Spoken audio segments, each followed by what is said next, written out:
Hello viewers, আসসালামু আলাইকুম। আজকে আপনাদের মাঝে একটা ছোট্ট ভিডিও নিয়ে আসলাম। আমরা ফটোশপে কাজ করতে গেলে অনেক সময় অনেক সমস্যার সম্মুখীন হতে হয়। এটা আমি সমস্যার ফেস করছি, আজকে আপনাদেরকে দেখাবো কি সমস্যা পড়েছি। তো আমরা এখন চলে যাব ফটোশপে।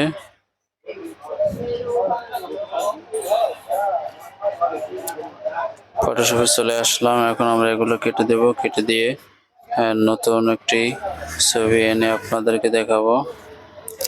এখন ওপেন ফোল্ডার চলে গেলাম। এখন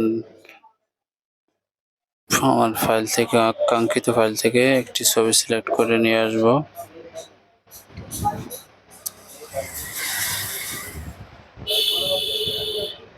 এখান থেকে যে কোনো একটি ছবি নিয়ে আসলাম। এখন এই ছবিটি কি দেখুন, এখন এই ছবিটি ক্লিয়ার আছে, একেবারে পরিষ্কার আছে।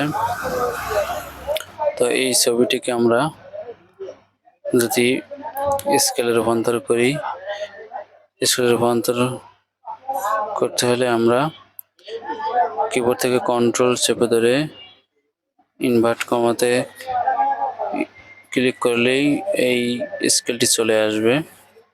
তো অনেকে এই স্কেল দিয়ে কাজ করতে সুবিধা বোধ মনে করেন, আবার অনেকে অসুবিধা মনে করেন। আমার কাছে অসুবিধা মনে হয়। যেমন আমরা এখানে নতুন একটি পেজ নিয়ে এটাকে কপি করে এই পেজে ছেড়ে দিলে দেখুন কেমন হয়। এই যে দেখতে পাচ্ছেন, ইভিজিবি মনে হচ্ছে, আমার কাছে বিশ্রী মনে হচ্ছে। তো এটাকে আমরা কেটে দিয়ে এটা আমরা উঠিয়ে নিতে হলে আমরা কন্ট্রোল কিতে চেপে ধরে আবার ইনভার্ট কিতে ক্লিক করলেই স্কেলটি চলে যাবে। তো আমার ভিডিওটি যদি ভালো লেগে থাকে অবশ্যই লাইক, কমেন্ট, শেয়ার করবেন এবং সাবস্ক্রাইব করে পাশে থাকবেন। এবং যদি ভালো লেগে থাকে কমেন্ট করে জানাবেন। সকলে ভালো থাকুন। আসসালামু আলাইকুম।